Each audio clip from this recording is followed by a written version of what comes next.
Kaiser Permanente Guide to Medicare Basics. The National Medicare Program, which was created in 1965, has given people peace of mind and the security of knowing they'll have access to health coverage. Medicare is administered by the Centers for Medicare and Medicaid Services, or CMS, and provides health care coverage to people who are 65 and over and people under 65 who have certain disabilities, including end-stage renal disease after diagnosis. Medicare is made up of Parts A, B, C, and D. We'll explore each one so you have the information you need.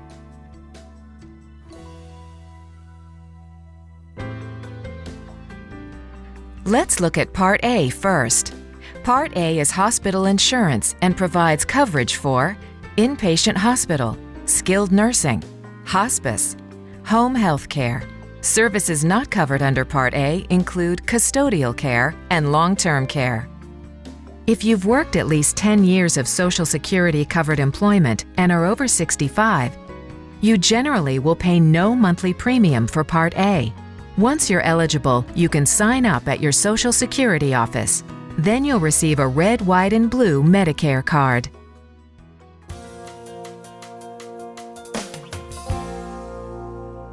Next, Part B is medical insurance. It covers services like doctor visits, preventive services, inpatient and outpatient physician services, outpatient surgery, lab, radiology, durable medical equipment, dialysis, and other medical services and supplies not covered under Part A.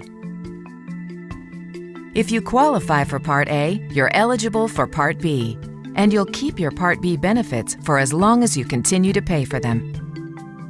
And here's something important to remember. You must sign up for Part B once you are eligible, because if you don't, you may have to pay a late enrollment penalty. This penalty increases the Part B monthly premium by 10% for each 12-month period you decline coverage. And that amount is not a one-time penalty. It lasts for as long as you remain enrolled in Part B. There are exceptions to this penalty, such as a person or their spouse who continues to work after age 65.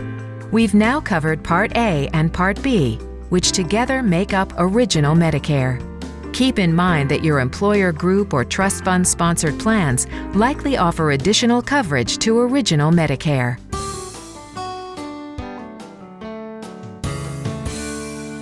Let's move on to Part C, often referred to as Medicare Advantage. Part C is the part of Medicare that allows you to choose a private insurance company to provide your Medicare benefits. Medicare Advantage plans must cover all of the services that Original Medicare covers. However, hospice care and certain care for clinical research studies are exceptions. They're covered under Original Medicare and not Medicare Advantage plans. If you have a Medicare Advantage plan and need these services, you can still have them covered under Original Medicare. Medicare Advantage plans feature a network of providers that you must use for care. If you choose to see an out-of-network provider, you'll be financially responsible, except in the case of an emergency or urgent care. When you sign up with a Medicare Advantage plan, you still have Medicare. You'll just receive your health care coverage through a private insurance company. Once you're enrolled, you will only need to show the Medicare Advantage plan's member ID card to get care. But you should still keep your red, white, and blue Medicare card.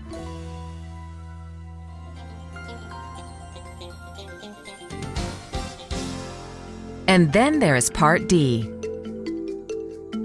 Part D provides outpatient prescription drug coverage. A Part D plan must have a list of covered drugs called a formulary. And you may only have one Part D plan at a time. You're eligible for Part D if you are entitled to benefits under Part A and/or enrolled in Part B.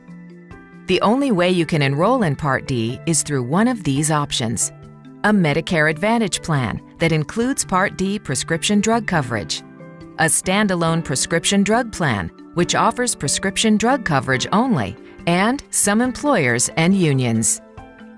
Like Part B, Part D also has a late enrollment penalty. The penalty for Part D is 1% of the monthly premium for every month that you defer your enrollment.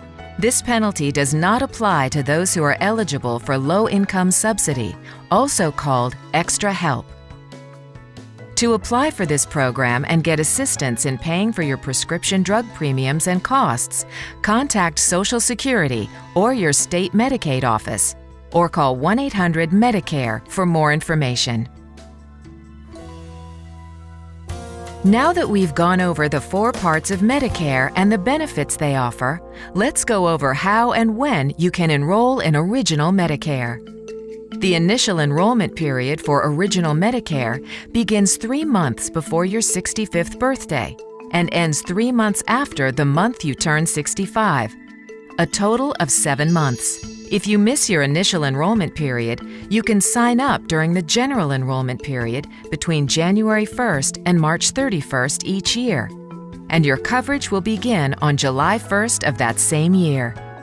If you decide to continue working after 65 but lose your employer or union coverage, you can take advantage of a special enrollment period, which is any time outside of the general enrollment or initial enrollment periods. In the next part, we'll discuss enrollment in Part C and D. To be eligible, you must reside in the approved service area and have Parts A and B.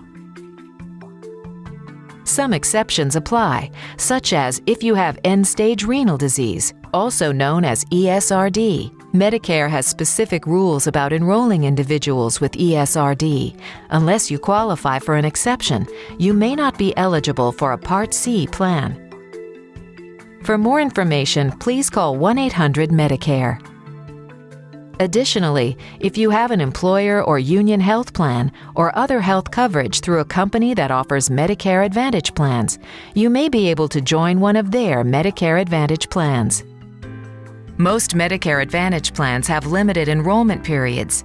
The initial enrollment period for a Medicare Advantage plan with Part D is the same as Original Medicare. If you are retiring at age 65, you have a total of 7 months to enroll. The 3 months before you turn 65, your birthday month, and the 3 months after you turn 65. You may qualify for a continuous enrollment period if you are eligible for low-income subsidy, also referred to as extra help. To see if you qualify for extra help, call 1-800-MEDICARE. There are also special election periods based on individual beneficiary qualifications that allow you to change plans or enroll in a new Medicare Advantage plan outside of the regular enrollment periods.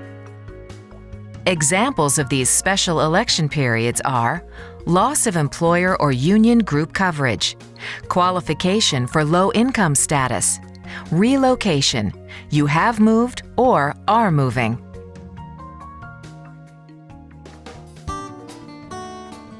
Now you have a smart, easy way to compare Medicare health plans apples to apples.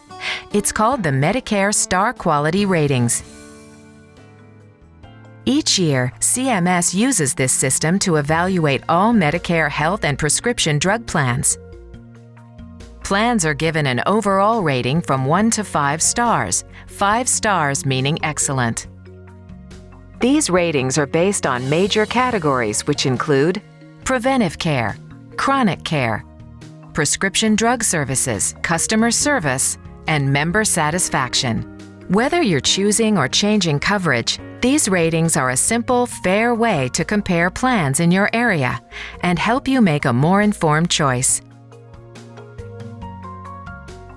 So now you have the confidence of knowing the basics of Medicare, understanding what the 4 parts A, B, C, and D represent, the important enrollment periods, and the significance of the Medicare Star Quality Rating System. If you need more information about Social Security and Medicare, including Medicare Star Quality Ratings, please use these important websites and phone numbers displayed here. These references can also be found in our enrollment materials. Thank you for watching, and stay well.